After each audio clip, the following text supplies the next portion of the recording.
Welcome, Bronwyn Kilroe, at my live stream, Facebook and YouTube Live. I'm so excited to have you today. And Bronwyn Kilroe is the owner of Laughter Sessions, she's a team building specialist, a TEDx speaker, and she's fondly known as Cape Town's laughter coach. She facilitates staff development programs to motivate, energize, connect, and happy up teams, as happy teams are productive, high performing teams. She assists leaders in implementing a laughter strategy. I'm so excited to chat about that into their organization to increase employee happiness and engagement, enabling them to perform at their peak performance and promote a positive workplace culture. People development is her passion, and she's empowered and upskilled over 11,000 delegates with practical tools to help them cope with the daily stresses of life, to keep them optimistic and improve their workplace performance, because laughter is really a business asset. I love that. A leadership skill and the key to your business success. Bronwyn, it's so lovely to have you here. I'm so glad that I've met you and that we can have this live here today. Would you mind just telling us a bit, how did you get into the laughter strategy work that you do? Well, thank you, Yoke. I'm so delighted to be here. It really is a blessing. And I'm so glad to have met you too.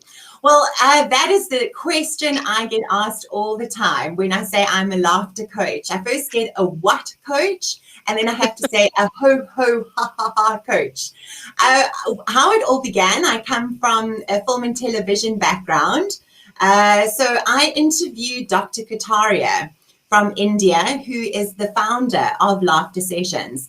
And here he was talking about all these scientifically proven medical researched fact benefits of laughter on the health, happiness, and well-being, your physical, mental, emotional, and social health. I was so intrigued after the interview that I went on his leadership training weekend just to apply more personal happiness and skills in my own life. And I had no idea at the time that one could actually make a career about it. A few years pass and I'm in the international film industry, and I'm seeing that the people around me are under high stress. They're really struggling and trying to cope. They're just not succeeding. So I started to share some of the principles, the laughter exercises and the principles I used, and the transformation in those people was huge. So I thought, well, why not? People need this information.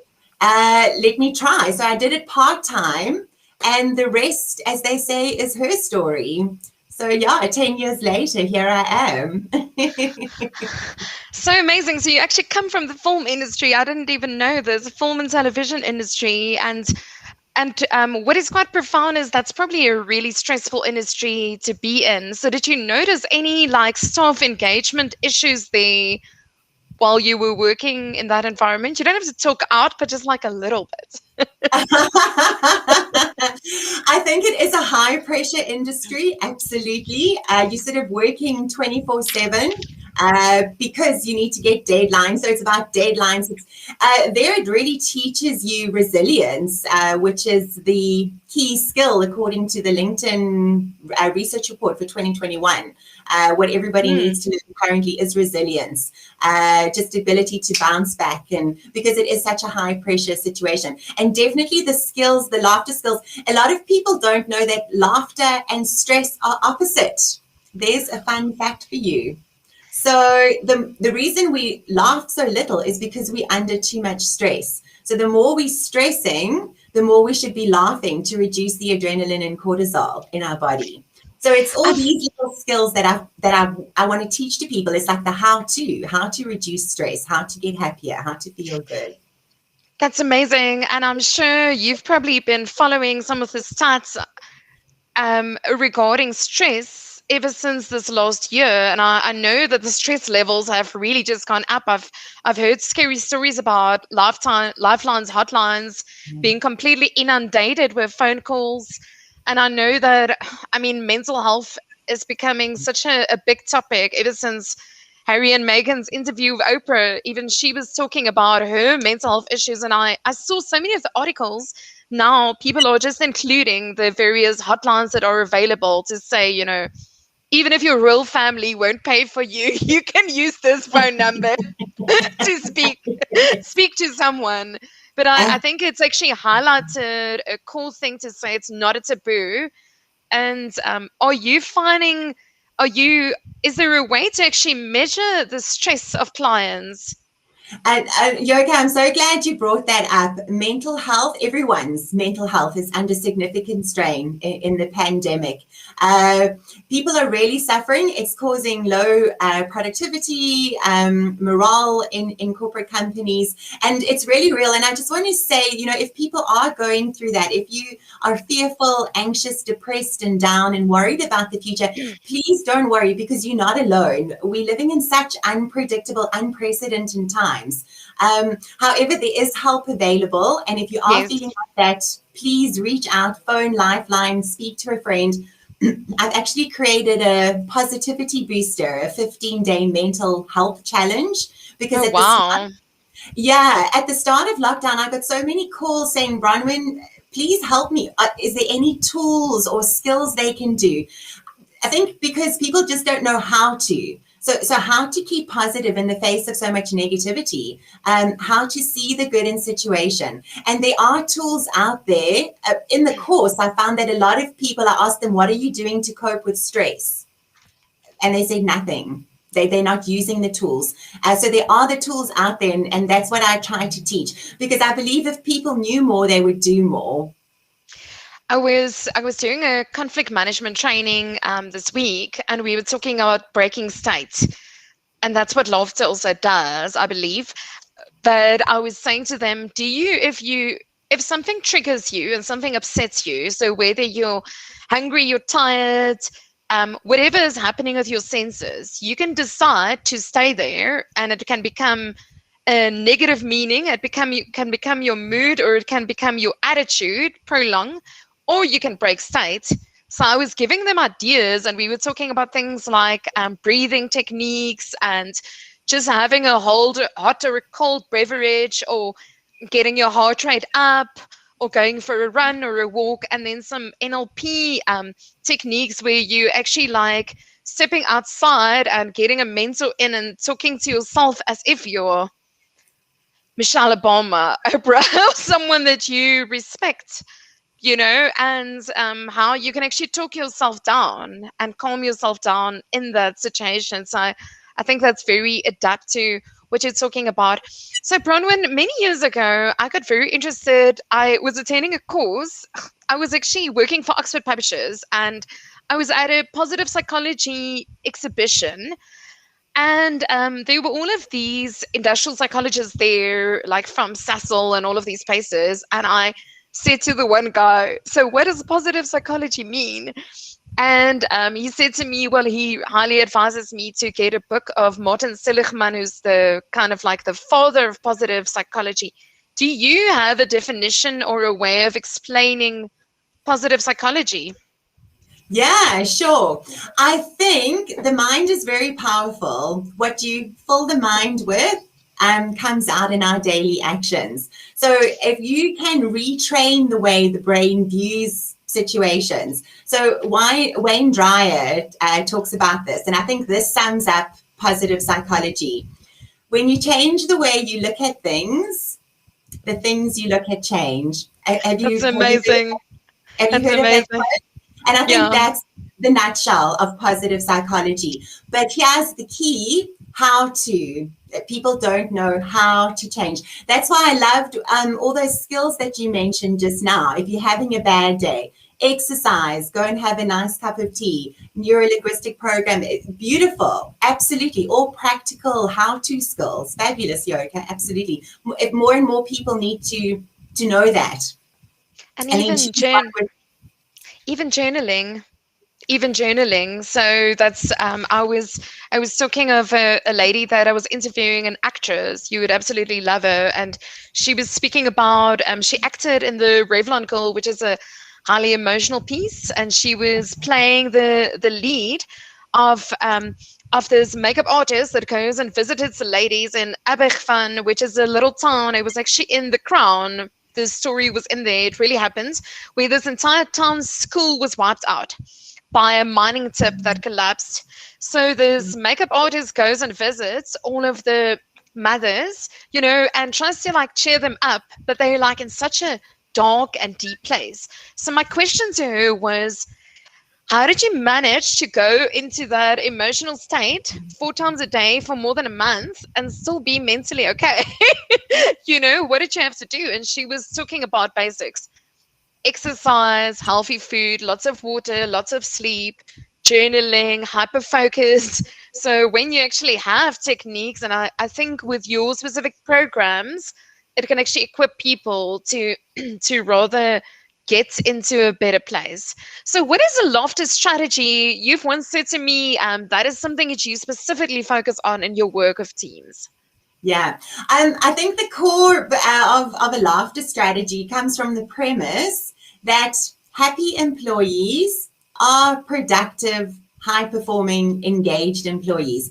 And a laughter strategy, it's a laughter and fun strategy I'm really wanting to implement into organizations to help shift culture and create a positive workplace culture. And it starts with leaders, managers, and business owners. So I have an inside-out leadership approach, meaning that applying the tools first into your own life, then teaching them onto the team to help create a positive culture.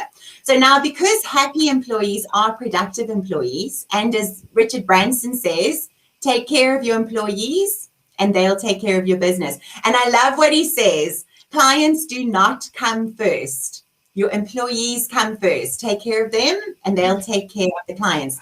So you've got, as a manager or a leader, you've got to be really concerned and focused on your employees' happiness as much as you are concerned and focused on the bottom line and winning. So the happier your employees, the more productive your company and the more successful. But here's the key: how do we create those happy employees? How do we create more happiness? And the answer is so simple: just get them to laugh more.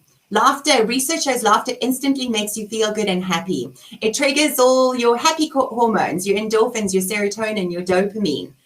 So I go in and I show companies how to do this. I think the importance is understanding why. First of all, they need to understand why the employees need to be happy. There's so much science about that. Neuroscience proves we hardwired to perform at our best when we're happy. Then it's understanding why we're making them laugh, because it's the quickest way to reach the happiness levels and improve their workplace performance. And then the third point is they must start applying it themselves, because it comes from them. As leaders and managers, they set the tone for the corporate culture. I love what you're saying on so many levels. So let me just dive in there. So in the first level is, when I started my business, Y Connect, my whole aim was really to create ripples from the inside out.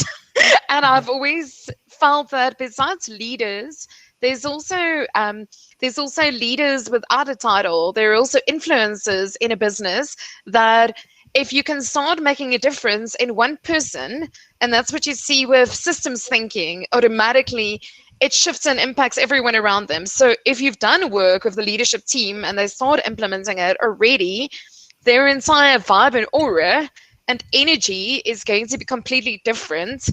And automatically, without them even teaching anything to their teams, it will automatically uplift the mood, because I think that's what you see with emotional intelligence as well. I always say to leaders, if you are going to allow your bad mood to continue, it's going to filter everywhere. So you can't allow that. It is your responsibility. And that's what I also say with, for instance, trainers. I was speaking to a guy the other day, and I'm sorry, jumping to a different audience, but, and he said to me, how do you stay upbeat as a trainer? He said, in your sessions, and you always like bringing the energy and the vibe. And he said, and then there are some of these guys, and they just sit there and they don't give you anything back. So I think like inserting the techniques would definitely help if it could trigger them to then laugh. But I said to him, it's your responsibility. You need to be professional. And that's what I really think as a leader. You need to manage your state and do as much as you can to ripple and and bring a better vibe to whatever environment you're going into. So I really love that core focus of yours. That's really utterly amazing. And also the neuroscience behind it is really profound. But Bronwyn, I what I just want also to, sorry, Yoke, I just want to add on there. The reason it's so important, and I 100% agree with you, it's so important that managers lead with positivity because emotions are contagious. That's why you said the ripple effect, because they are. So everyone thinks, oh, negativity, it's affecting me. But I want people to realize so is positivity. Positivity is contagious. Just one positive person can spread happiness to 1,000 people. And this is all backed up by research and facts. So I love what you're saying there. Absolutely. The ripple effect. Emotions are contagious. So well done. I was saying to this guy, I once was in a very bad state. Something had like upset me before I had to do a training session. And I was like, I cannot go and carry this mood into the training. So I drove to a garage. I had an ice cream. I cried a bit. I put on happy music. I went back and I was fine. And I was like, it's my responsibility to change my own state because I cannot allow my stuff to impact other people. But so often people allow the people in their environment to be their punching bag, and they don't actually work on themselves and resolve their own things or then uplift their own mood, and yeah. You are very enlightened and wise to be able to do that. So well done you. Well done you. Number one, Ice cream. feel good music. Love it. It's all the practical positive mindset tools there. Love it. A lot of people, number one, they don't know how they feel. They just know they feel bad, and then they don't know yet. Stop that there. How can I see this in a different way? So well done to you. This is what we're trying to do as trainers, is show people that it can be done, and it's little simple, easy techniques that can shift your mindset and shift your mood. And I think that's the beauty of laughter, is that people come to me and say, oh, Bronwyn, you made me feel so good after the session. And I go, I didn't do anything. It's your body. You did this. This is just the science of how the body works. So I love those.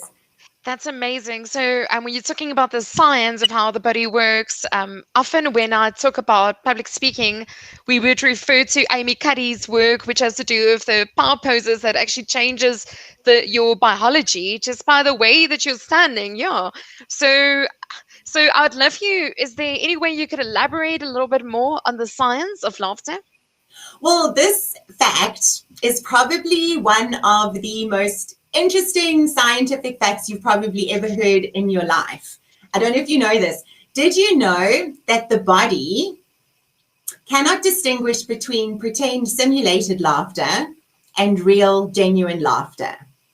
So you can, your brain can, but your body can't. So your body doesn't know if you're laughing because your friend said a funny joke, or you're just pretending. It still releases those happy cocktails, the endorphin, serotonin, and dopamine.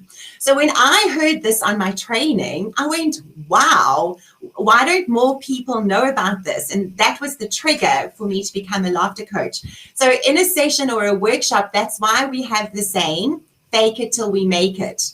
Now, obviously, the whole point is to get to the real laughter, which is why the sessions are done in a group, because laughter is contagious. So when you're hearing your colleagues go, hoo, hoo, ha, ha, ha, it sets off the real thing.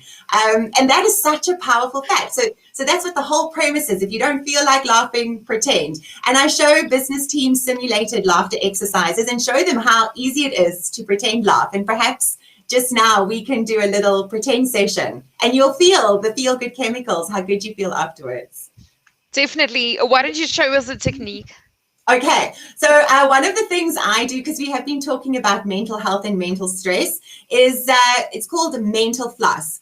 A lot of people say to me, Bronwyn, you're a laughter coach? Are you happy all the time? And I go, no, that's unrealistic. I have contrast and challenges, but I use laughter as a tool to reduce my stress and keep my happiness levels high. And one of my favorite quotes is, happiness is not the absence of problems. It's the ability to deal with them, like Oh, you did wow. when you're in Oh, when you're in wow. a bad mood. And so it's not the absence of, we have a misconception of what happiness is. It's not the absence. It's just the ability to deal with them. So if you can master stress, you can master happiness. So this is called It's like resilience. It's pushing through despite what's happening.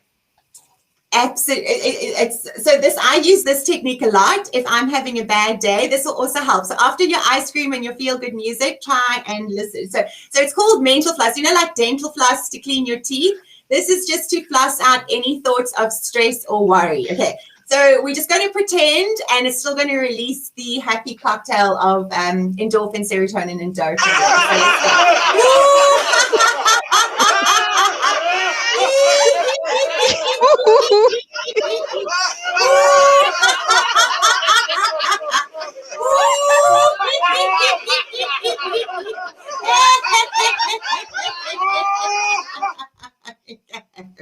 So I use that a lot. I just want to emphasize here, if your husband or your wife is irritating you, please don't do this technique in front of them. I had a very angry husband phone me.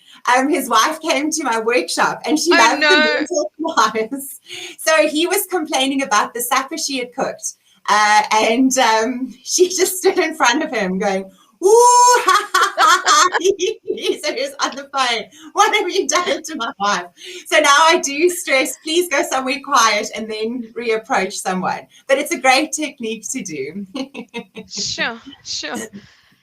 It was the same thing with the Amy Cuddy moves, where I actually demonstrated this when I was training people in the car industry, where one of the things, so you showed that one or that one, there's one where you kind of like stand with your hands on the desk, and Okay. one of the people went into a car dealership to the dealer principal, and they applied that body language and said, we want to have a meeting with you. And immediately they went into fight and flight mode, mirrored that same language and said, out! Like they threw them out of the building.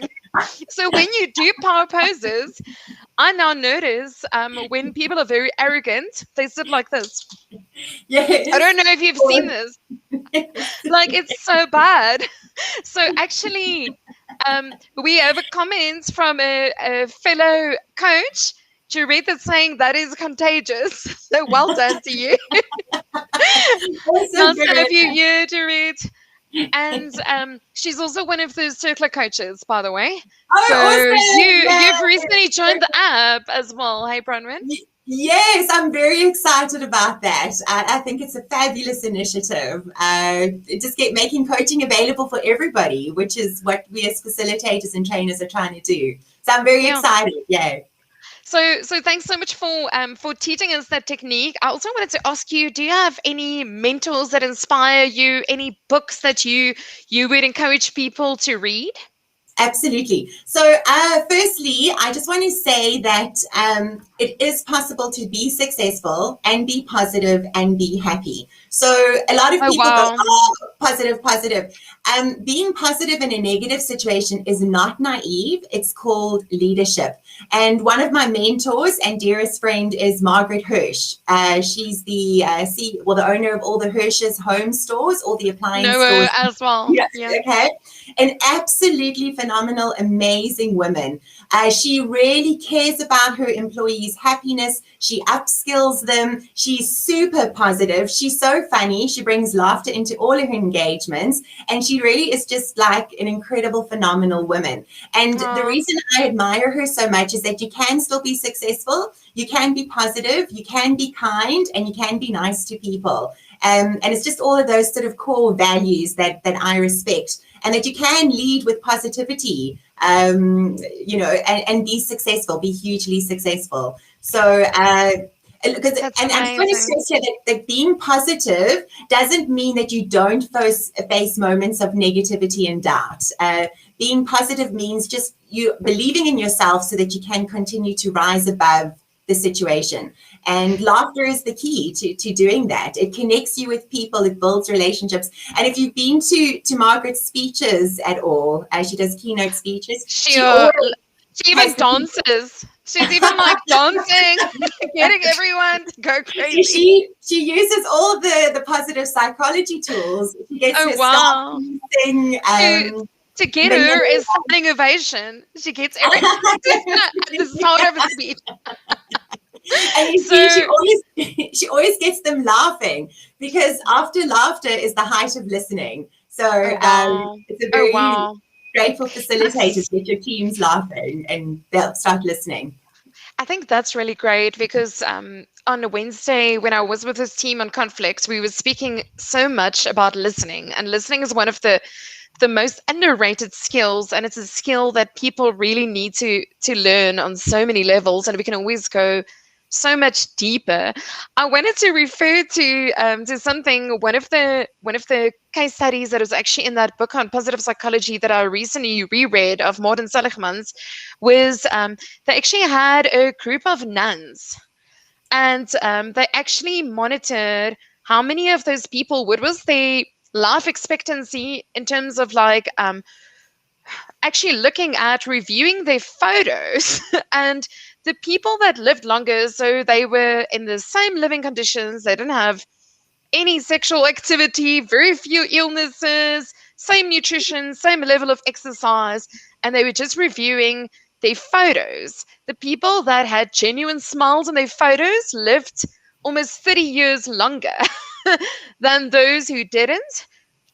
And then they were reviewing also people that were in relationships and that, and the people that were actually smiling were the ones that had the longest marriages or partnerships, and it was purely because of the positivity and outlook to life that would have an impact on how they dealt with whatever circumstances, because it wasn't necessarily the partners, but they themselves that decided, I'm going to make whatever work for me. So I'm I found that to be yeah, very interesting. Yoka, I love that. One of the things I teach in my workshop, if you knew how powerful smiling was, you would never stop smiling. And here's the premise of that. Your facial muscles affect your mood. So you can change your brain chemistry by changing your facial expressions. So if you're having a bad day and you just pretend to smile, it changes exactly.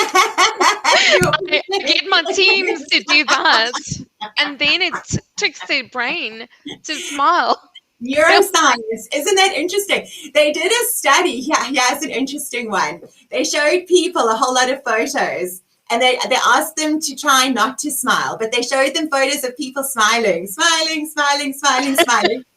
Subconsciously, the people can't help it because smiling's contagious. The corners of their mouths started to rise up. Science, interesting. Hey? That's Yeah, so the amazing. smile is so important, and a positive mindset. It triggers happy chemicals in your brain. So I love that. Wonderful. That's amazing. So we're reaching the end of our interview. The time has just flown. So I wanted to ask you, if people want to engage with you more, is there something that's coming up that they can go check you out on? I will make sure that I post all the links in the replays afterwards. But is there something specifically that you would want to encourage people to go attend, a course, something specifically?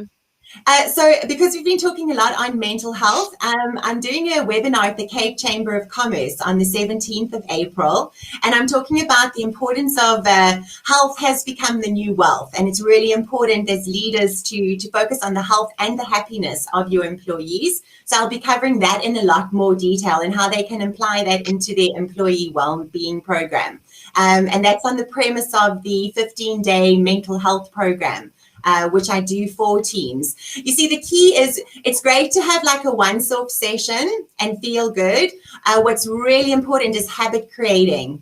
So happiness is just actually little daily habits. So in this 15-day program, it's just reaffirming the habits so that it becomes a way of life. And it's super fun. So yeah, and they can reach out to me on LinkedIn or Facebook or my website, laughtersessions.co.za. It's been so incredible to have you, and I'm so excited that we're going to have you at the professional speakers soon as well. So I'll make sure that they all see your little video of today. And thank you so much for your time. I think you're doing such valuable work, and I'm such a big fan also of staff engagement. And I really believe that if people can take more ownership of their emotions, and even if they do that through laughter work, it can actually have a huge impact on the leaders but also the rest of the team. And ultimately, like you said, laughter has an impact on the bottom line of the business, and that's what most of the CEOs really care about, Yeah, right? But happy absolutely. employees, more productive employees, more profits. Absolutely. And it's scientifically proven laughter is one of the quickest ways to create happiness in yourself and in your team. So, and I just really want to encourage people to just have more fun, do more things that make them feel good. Life is supposed to be fun. We're supposed to feel good. We're supposed to be happy. And laughter truly is the key to your personal happiness and to your business success. So we can live happily ever after. And thank you so much, Yoke. It's been an absolute delight. I love your energy. I love your passion. I think you're a powerhouse facilitator and trainer. And it's been such a blessing to meet you. And looking forward to connecting more. Thank you. Blessings. Incredible. Have a wonderful long weekend. Yes, Cheers. it's International Happy Day tomorrow, the World Happy Day tomorrow. So we can all get our happy on. Thanks so much. Alrighty. Bye.